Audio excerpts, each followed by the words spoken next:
سانپ ہوگا، اور وہ گنجا سانپ کسے کہتے ہیں؟ آپ نے سانپ کو تو بہت دیکھا ہوگا، 2-4 سال کی عمر والے سانپ اگر میرے سامنے آ جائے تو ہم ڈر کے مارے بدن سے ہم جاتا ہے، ہم بھاگنے لگتے ہیں۔ لیکن گنجا سانپ کسے کہتے ہیں؟ پہلے ملاحظہ فرمائے، جب سانپ کی عمر 1000 برس، 1 سال نہیں، 2 سال نہیں، 100 سال نہیں، 1000 برس، روایتوں میں آیا، کتابوں میں آیا، حدیث میں آیا، 1000 برس جب سانپ کی عمر ہوتی ہے تب جا کے اس سانپ کے سر پہ بال جمتا ہے، بال پیدا ہوتا ہے، اور پھر 1000 کے بعد جب 1000 سال کی عمر ہو جاتی ہے تب جا کے وہ بال جھڑ جاتا ہے، اسے گنجا سانپ ہے۔ گویا 2000 2 سال کا سانپ ہمارے سامنے آ جائے تو عالم ہمارا کیا ہوتا ہے، اور میدان قیامت میں 2000 برس کا سانپ ہوگا، بتائیے وہ کتنا بھیانک ہوگا، کتنا ڈراؤنی ہوگا، کتنی پریشانیوں میں ہم وہاں ہوں گے، نفسی میں ہوں گے، لیکن وہ سانپ ہمارے اور آپ کے سامنے آ جائے گا، جیسے ہی سانپ کو ہم دیکھیں گے بھاگنے لگیں گے، وہ سانپ کہے گا انسان تو بھاگتا کیا ہے، جاتا کہاں ہے، تو کہاں جا رہا ہے؟ گویا سانپ ہمارا پیچھا کرے گا، اور پیچھا کرنے کے بعد وہ سانپ ہمیں پالے گا اور ہماری باجیں پکڑے گا اور کہے گا انسان تو کہاں جا رہا ہے، ہم تیرا وہی مال ہے جس پہ تم نے دنیا میں مال کو کھایا، تیرے اوپر زکوٰۃ واجب تھی، تو نے زکوٰۃ نہیں ادا کیا، وہی مال زکوٰۃ میں ساتھ۔ اللہ مان جاؤ پیارے، ہمارے اور آپ کے لیے آج ہے دولت جمع کر لے، چاہے جیسی بھی دولت ہو، ہم سوچتے ہیں ہم بڑے مالدار ہو جائے، لیکن مالدار ہونا یہ انسان کے اپنے بس کی بات نہیں، رب جسے چاہتا ہے بے حساب، اور رب جسے چاہتا ہے کنگال بناتا ہے۔ دولت جمع کر لینا یہ اپنے بس کی بات نہیں، بلکہ رب کائنات کی طرف سے ہے، رب جسے چاہتا ہے بے حساب اسے دیتا ہے۔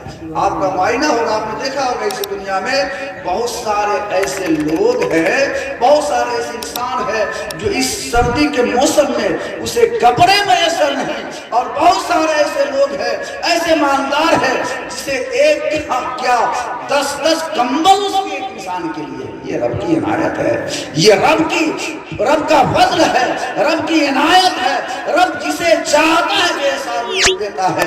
درود پاک پڑھیں، اللہم صلی علی محمد و آلہ صلو علیہ دائما ابدا صلاۃ و سلام کا رسول اللہ۔ تو جب مدرسے والے ہمارے اور آپ تک پہنچے، اور مدرسہ والے کس کے پاس پہنچیں گے؟ ہر کسان کے پاس پہنچتے ہیں، غریب کے پاس جاتے ہیں نہیں، جس کو اللہ نے مال دیا ہے اسی کے پاس جائیں گے۔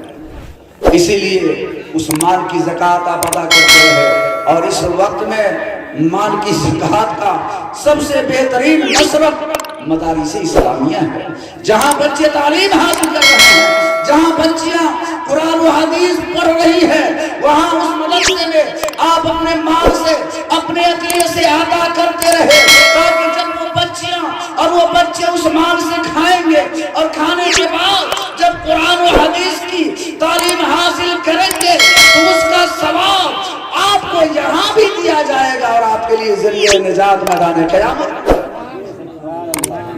لیکن آج ہماری سوچ بہت کمزور ہو گئی، آج ہم سوچتے ہیں کہ ہم مال سے ہم زکوٰۃ ادا کرتے تو میرا مال خرچ ہو جائے، نہیں، بلکہ اللہ کے نبی ارشاد فرماتے ہیں کہ اس مال میں کبھی کمی نہیں ہوگی جس مال سے زکوٰۃ ادا کی جاتی ہے، جس مال سے زکوٰۃ دے دی جاتی ہے، نہ تو اس مال کو کوئی چور چرا کر لے جا سکتا، اور نہ مال میں کمی ہو سکتی ہے۔ اگر آپ کا تجربہ نہ ہو، میرا تو تجربہ ہے، اگر آپ کا تجربہ نہ ہو تو 1 سال آپ ایسا کر کے دیکھیں کہ کتنی برکت آپ کو اس مال میں ہوتی ہے، کتنا اضافہ ہوتا ہے۔ اللہ جو انسان اس بات کو سمجھتے ہیں، واقعی جب اس پہ عمل کر لیتے ہیں تو اس کے اندر برکت ہی برکت ہوتی رہتی ہے۔ تو ضرورت اس بات کی ہے کہ آج ہم اپنے مدارس اسلامیہ کا خیال رکھیں۔ آج ہم اس دنیا میں آئے ہیں، پیدا ہونے سے لے کر مرتے دم تک ہمیں مولوی کی ضرورت پڑتی ہے، اور پڑتی ہے کہ نہیں؟ نکاح پڑھاؤ، مولوی کو بلاؤ، گھر میں بچہ پیدا ہوا، اذان دینا ہے، مولوی کو بلاؤ، گھر میں جنازہ ہے، نماز پڑھانا ہے مولوی کو بلاؤ، فاتحہ ہے مولوی کو بلاؤ۔ آج بہت سارے لوگ کہتے ہیں ملا مولوی سے ہمیں کیا مطلب کیا ضرورت، لیکن نہیں، آپ اپنے دل کے آئینے میں جھانک کر دیکھیں تو جب تک کہ مولوی آپ کی رہنمائی نہ کرے آپ کی زندگی نہیں گزر سکتی۔ اور کسی شاعر نے کہا کہ میری عمر اتنی دراز ہے کہ پیدا ہوا، میری عمر اتنی دراز ہے کہ میری زندگی کی یہ راز ہے، پیدا ہوا تو سنی اذان، مرا تو وقت نماز ہے۔ میری عمر اتنی ہی ہے، پیدا ہوا تو مولوی صاحب آئے، کان میں اذان دی، اور جب مرا تو نماز جنازہ پڑھا ہے۔ بس اتنی عمر ہے، اتنی ہی عمر میں ہم آپ نہ جانے کیا کر گزرتے ہیں۔ کبھی ہم نے اپنے دل کے آئینے میں جھانک کر نہیں دیکھا کہ ہمارا حساب و کتاب جب رب کی بارگاہ میں جب ہم پیش کیے جائیں گے، ہم اپنے رب کی بارگاہ میں جب حاضر کیے جائیں گے، اور جب ہم اپنے نام اعمال کو دیکھیں گے تو دیکھنے کے بعد ہمیں کبھی افسوس مرنا پڑے گا، لیکن نہیں۔ لیکن ہماری زندگی پانی کی طرح گزر رہی ہے، سوچتے ہیں کہ یہاں ہم بند کمرے میں برائی کر رہے ہیں، ہمیں کون دیکھتا ہے، لیکن نہیں، رب کائنات نے ہر انسان کے ساتھ دو قاصد لگا دیا ہے۔ ہم چاہے رات کے اندھیرے میں گناہ کرے، دن کے اجالے میں کرے، رب نے ہمارے ذمے ایسے قاصد کو لگا دیا ہے، رجسٹر لیے ہوئے سب لکھ رہے ہیں۔ جب میدان قیامت میں ہم رب کی بارگاہ میں پیش کیے جائیں گے، نام اعمال دیا جائے گا، اور ہم دیکھیں گے کہ اس میں اے اللہ ہم نے تو یہ کام نہیں کیا تھا اپنے ہاتھوں سے، رب کائنات یہ کیسے اس میں آ گیا؟ تو یہ ہمارے ہاتھ کی انگلیاں، ہمارے ہاتھ کے جتنے انگلیاں ہیں، یہ سارے کی ساری انگلیاں گواہی دیں گی مولا یہ تیرا جھوٹا بندہ ہے، مجھ سے پکڑ کر فلا برے کام کر جان دیا۔ ہمارے پاؤں سے ہم کہیں گے ہم نے اس کام کو نہیں کیا، لیکن یہ پاؤں بولے گا پروردگار عالم یہ تیرا جھوٹا بندہ ہے، اس انسان نے مجھ ہی سے چل کر فرا برے کام کر جان دیا۔ اللہ اللہ یاد کرو اس دن کو، اللہ اللہ۔ اور یہیں تک محدود نہیں، روایت میں آیا ہے آج یہ سردی کا موسم ہے تو دن چھوٹا ہے، بہت جلدی سے گزر جاتا ہے، لیکن مئی جون کا مہینہ جب آتا ہے تو کتنی پریشانیوں کے ساتھ ہم دن گزارتے ہیں، ہم پریشان ہو جاتے ہیں گرمی سے، کتنی گرمی لگی ہے، لیکن میدان قیامت میں جب قیامت قائم ہوگی اس وقت میں ایک دن 50 سال نہیں 50,000 برس کا ہوگا، اللہ 50,000 برس کا ایک دن ہوگا۔ ایک دن یہاں گزارنا مشکل، 50,000 برس کیسے ہم وہاں گزاریں گے؟ اللہ اللہ۔ اور یہیں تک محدود نہیں، اتنے پسینے آپ کے جسم سے آئیں گے، کوئی گھٹنے تک پسینے میں ہوگا، کوئی کمر تک ہوگا، کوئی گردن تک ہوگا، اتنے پسینے میں شرابور اس دن ہوں گے۔ اللہ اللہ، کیسے ہم رب کی بارگاہ میں حساب دیں گے؟ ہاں وہاں بھی آپ کے لیے آسانیاں ہوگی، جب اس دنیا میں رہ کر ہم عمل صالح کر کے جائیں گے، نیک عمل کر کے جائیں گے تو میدان قیامت میں آسانیاں پیدا ہوں گی۔ تو میں نے عرض کیا قرآن پاک میں اللہ تبارک و تعالیٰ نے ارشاد فرمایا وَاعْتَصِمُوا بِحَبْلِ اللَّهِ جَمِيعًا، اللہ کی رسی کو مضبوطی سے پکڑ لو، وَلَا تَفَرَّقُوا، اور آپس میں فرق اور جدائی پیدا نہ کرو، تفریق نہ کرو۔ قرآن کہہ رہا ہے اے لوگو تو دنیا میں رہو تو ایک مسلمان دوسرے مسلمان کا خیر خواہ بن کے رہو، ایک مسلمان دوسرے مسلمان کی بھلائی کے لیے قدم بڑھاؤ، اس کی برائی مت سوچو، اور آپس میں اختلاف نہ کرو، آپس میں ایسی زندگی نہ گزارو کہ تم کمزور ہو جاؤ اور غیر تم پہ کامیاب ہوتا ہو نظر۔ لیکن آج ہمارے آپ کا معاشرہ کیا ہے، ہمارے آپ کا ماحول کیا ہے کہ ہم جتنے اپنوں میں پھوٹ ڈال کر زندگی گزارے یہی کامیابی ہے؟ نہیں، بلکہ کامیابی اس میں ہے کہ ہم اللہ کے فرمان کے مطابق اللہ کی رسی کو ہم مضبوطی سے پکڑ لیں۔ اللہ کی رسی کو مضبوطی سے پکڑنے کا مطلب کیا ہے؟ اللہ نے ہمیں قرآن میں ارشاد فرمایا اے لوگو اسلام میں مکمل طور سے داخل ہو جاؤ۔ قرآن میں اللہ نے ہمارے لیے زندگی گزارنے کے طریقے بتایا، قرآن میں اللہ تبارک و تعالیٰ نے ہمارے لیے دنیا میں کیسے زندگی گزارنا ہے یہ سارے طریقے بتا دیا ہے، اسی طریقے پہ ہم اپنی زندگی گزاریں گے تب جا کے اللہ کی رسی کو ہم مضبوطی سے پکڑیں۔ لیکن اللہ کے فرمان کے مطابق آج ہم اپنی زندگی نہیں گزارتے، ایک دوسرے کے پیچھے انسان آج لگا ہوتا ہے کہ کیسے ہم اس کو پیچھا کریں، کیسے وہ ہم سے پیچھے رہے، لیکن نہیں، اللہ تعالیٰ جسے ترقی عطا فرمائے گا ہم آپ اسے کیا پیچھے کر سکیں گے۔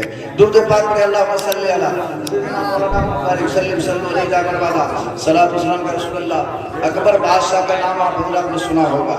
اکبر بادشاہ یہ دیندار نہیں تھا، یہ اسلام کا ماننے والا نہیں تھا، نام تو اکبر تھا، لیکن بہت ہی ہوشیار اور چالاک بادشاہ تھا، بہت عقلمند بادشاہ تھا۔ جب وہ دنیا سے جانے لگا، مرنے لگا، تو اپنی رعایا کو بلایا۔ رعایا کو بلانے کے بعد کہا، اے رعایا سنو، چند دن میں دنیا کو چھوڑ کر جا رہا ہوں، تمہیں ایک نصیحت کر رہا ہوں، تمہیں ایک نصیحت کی بات میں بتا کر جا رہا ہوں۔ رسی کا ایک مٹھا اسے دیا، کہا کہ لو اس مٹھے کو اور ایک طرف سے کچھ لوگ پکڑو، دوسرے جانب سے کچھ لوگ پکڑو اور اسے کھینچ کر توڑ ڈالو۔ 100 آدمی ادھر، مثال کے طور پہ 100 آدمی ادھر، سارے لوگ آئے، کھینچتے رہے، لیکن وہ رسی ٹوٹ نہ سکی، کیونکہ رسی کا مٹھا موٹا تھا۔ اب اس موٹے رسی کو کتنوں آدمی کھینچنا چاہے، کھینچ کر توڑ نہیں سکتا۔ کہا کہ تم نے توڑ دیا؟ کہا کہ نہیں، ٹوٹ رہا ہے۔ اچھا ٹھیک ہے، لاؤ۔ پھر لیا، لینے کے بعد اس رسی کے جو اس میں گدے ہوئے تھے ساری رسیاں کو الگ الگ کر دیا۔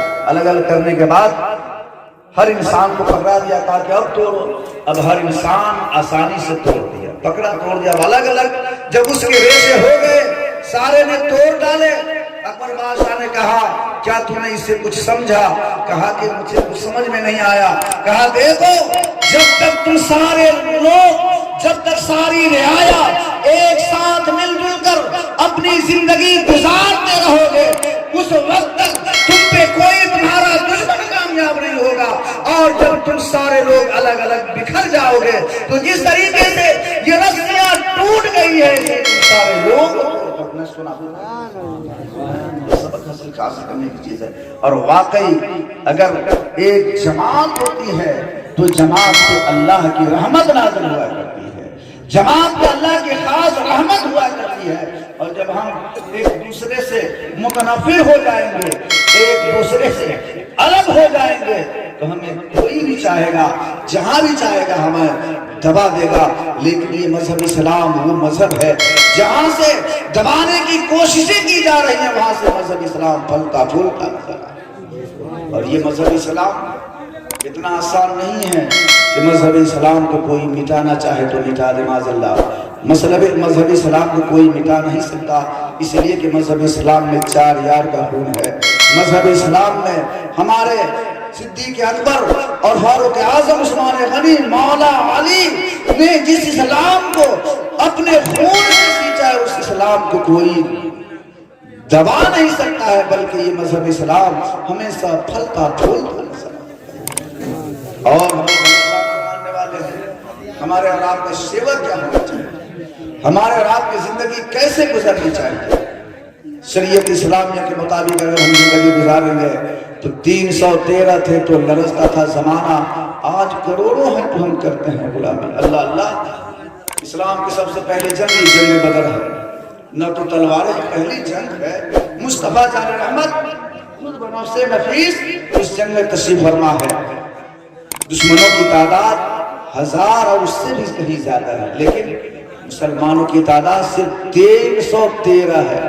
ہزاروں کی تعداد ان کے پاس اسلحے بھی زیادہ ہیں، تلواریں بھی زیادہ ہیں، مال بھی زیادہ ہے، لیکن بظاہر مسلمانوں کے پاس نہ تو تلواریں ہیں، نہ تو اور کوئی لڑنے کے لیے اسلحہ ہے۔